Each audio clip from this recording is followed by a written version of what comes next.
For all his seriousness, Dr. Jordan B. Peterson is just a man like most of us. More so that he does the same things. He has a family, he works a job, and is often out in public. Just that he is also trying to change the education system and has all this intellectual prowess that he has, by the way, built over decades, and it wasn't just in one go. He is truly a beast, but most interesting about him is that he watches cartoons just like the rest of us normal folks. I mean, he does watch them with the intent to see how human characteristics are portrayed in this storyline, but cartoons are still cartoons. You will see him reference cartoons like The Simpsons, Beauty and the Beast, Pinocchio, and a lot of those Disney classics, which is already in itself proof enough. But, he still finds a way to tie them back to life and human psychology. So, in today's episode, he talks about human suffering, the hope to transcend that, and he gives a lot of beautiful analogies. I hope you stick around through the episode because I know it will be as impactful to you as it has been to me. So let's get into the episode.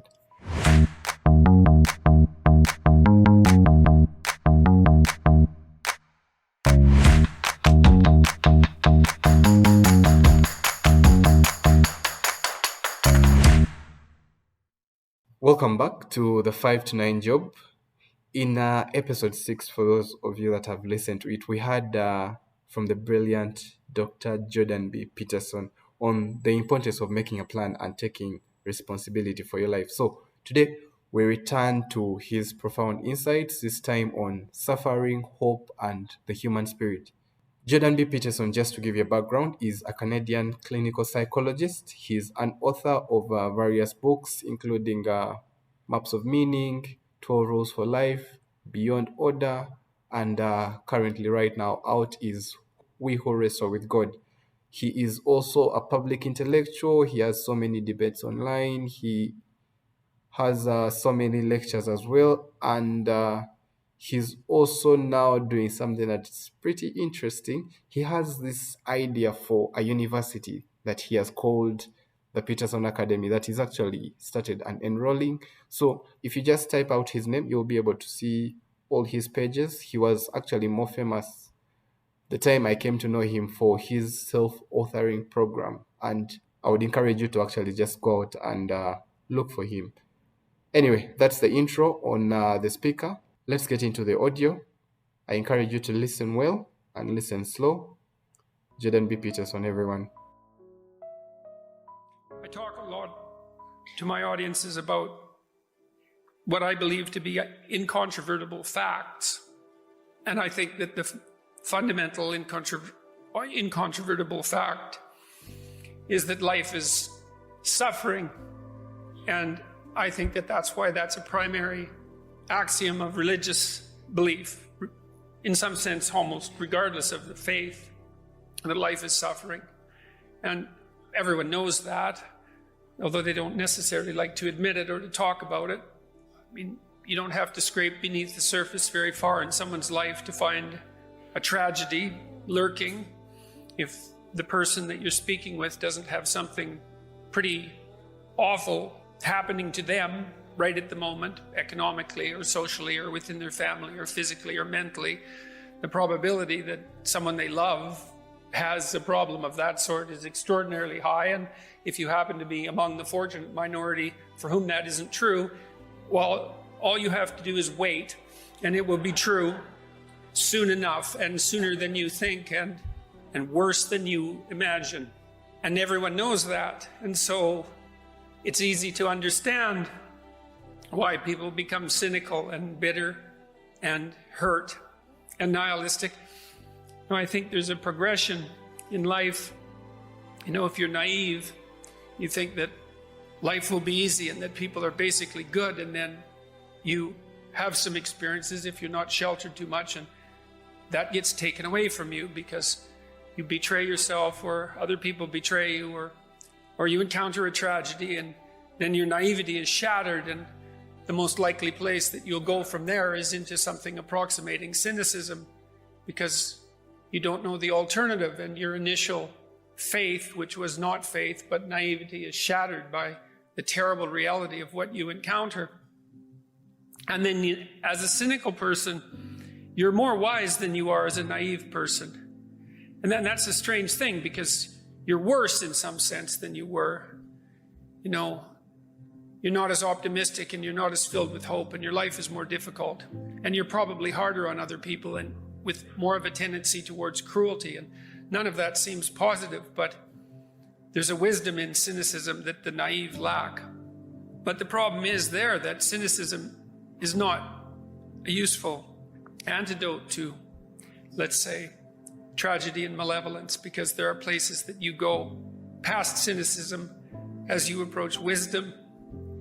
And it's wisdom that you need in order to fabricate yourself this sort of vessel that will keep you afloat during stormy times. Life is difficult, and it's tainted by malevolence, and it's cast in tragedy. And you need something to offset that, because otherwise it embitters you. And if you're embittered, then you become vengeful and cruel, inevitably. And then you make everything that's made you worse in turn. And there's no bottom to that, you know, as anyone who's even a moderate student of history soon comes to understand. There's an idea that hell is a bottomless pit, and the reason for that is that there's no situation that's so terrible that there isn't some damn fool thing that some idiot can do that will make it far worse. And so the question is, what might constitute an alternative to that? And if there is an alternative, and you know, I learned a long while back, reading religious mythology mostly, that there is a difference between thinking and paying attention, and of the two, paying attention is much more important. It's not the same thing as thinking. Like, when you pay attention, you're looking for what you don't know. Like you kind of detach yourself, and you watch and you listen and you see if things are the way you think they are. And you hope they are, because life is easier if things are the way you think they are. But if you find out that they're not and you're paying attention, then you can weave and you can bob and you can adapt and you can learn. And so you have to learn to pay attention. I just ask people when I'm speaking to pay attention to what they already know. And here's something that everybody knows. You know, in a world that consists of suffering and malevolence, who is it that you admire? Or who is it that you don't admire? Those are the same question.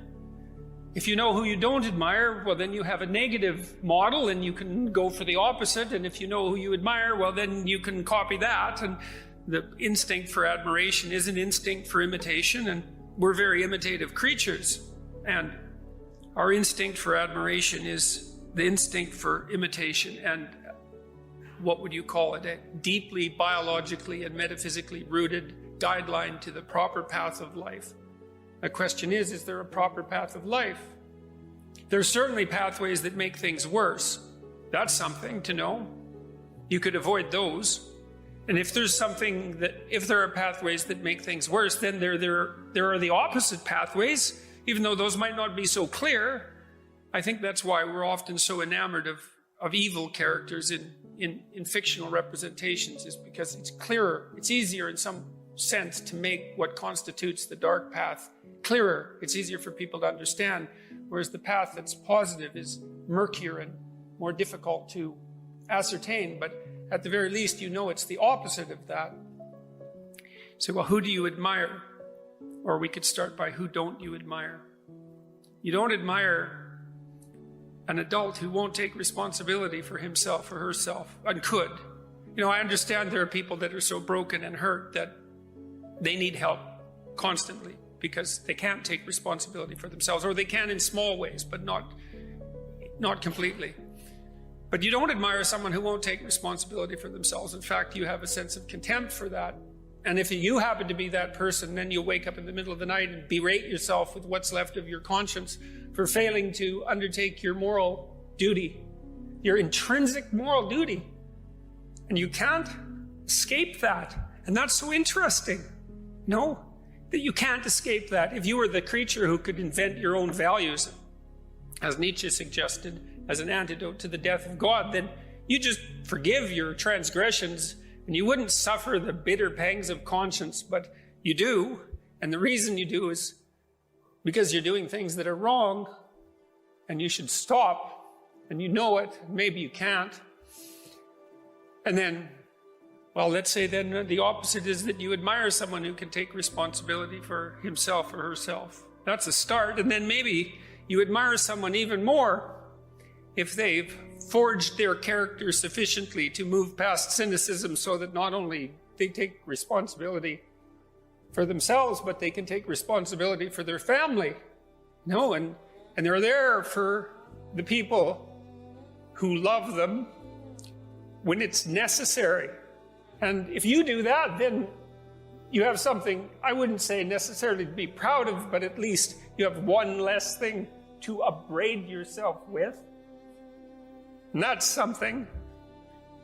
And then you can move past that and you can say, well, maybe if you put yourself together enough, carefully enough, spoke the truth enough, were courageous enough, in spite of the reasons you have not to be, that you could also be someone of benefit to yourself and your family and your community, and you partake in structuring things in a harmonious manner by living in that way. It's not an individual focused ethos. It's an ethos of harmony among levels. You should do what's good for you, but it has to be what's good for your family at the same time, and it has to be what's good for you and your family and your community at the same time.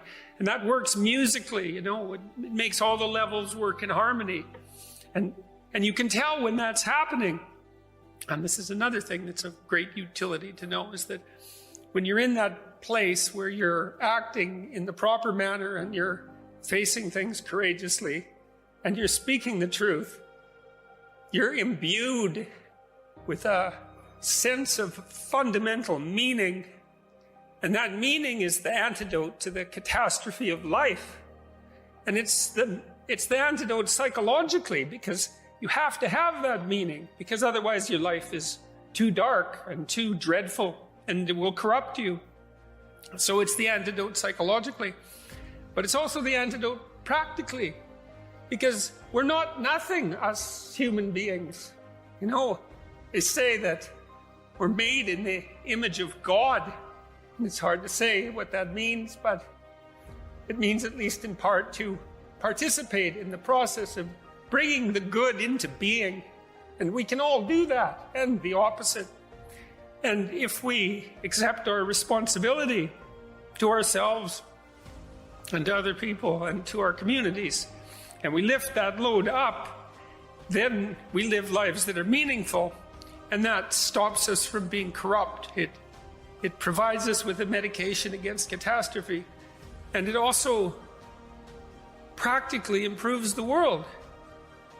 That's the other thing. It's not just psychological. You can make things worse. Everyone knows that.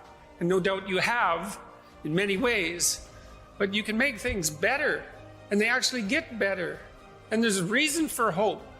And there's something to be said to know that you're the sort of creature that can look mortality and catastrophe and malevolence straight in the eye, so to speak, and nonetheless stand up and do what's right, and that all there is in that is good. And that's what I've been telling people.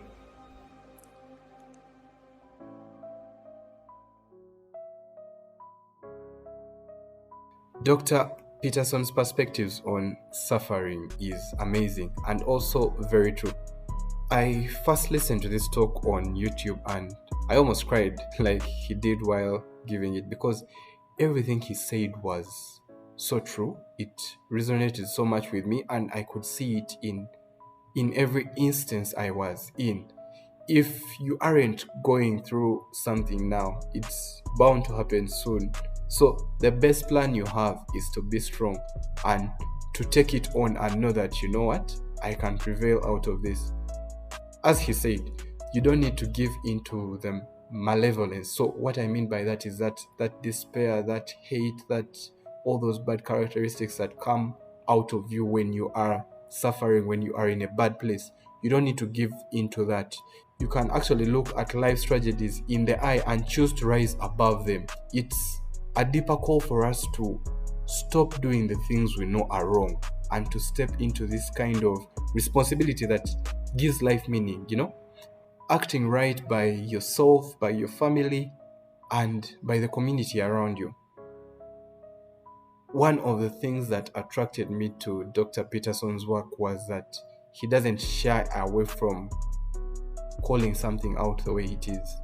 You see, with suffering, he ties this back to religion, to meaning, and to those everyday challenges that we face. And you know what? It makes a lot of sense. The thing I like about his message also is that it isn't one of despair, although it starts out that way. It's one of resilience. He reminds us that while suffering can embitter us, it can also provide us the opportunity to transcend it, to make things better, to face life with strength. So I invite you to listen to the audio again and maybe listen to the full clip without my voice coming at the beginning or at the end. I believe we all need to understand that the strength of the human species isn't just in our ability to endure and suffer, but it is in our capacity to transcend, to rise out of the ashes, to become stronger with every challenge that we go through. So I want you to ask yourself, what can I do today to make things better? Not just for myself, for the people around me, regardless of the fact that I am suffering, regardless of all the evil that is around me. What can I do as me to still make it worth it for other people, for the others in my life, for the people that are around me, for my community, for myself? What can I do regardless of everything that is happening to make life better, to make things better? Okay, thank you for joining me in another thought-provoking episode of the 5 to 9 Job. Until next time, keep growing, keep pushing, and remember, there is hope on the other side of suffering. See you in the next episode.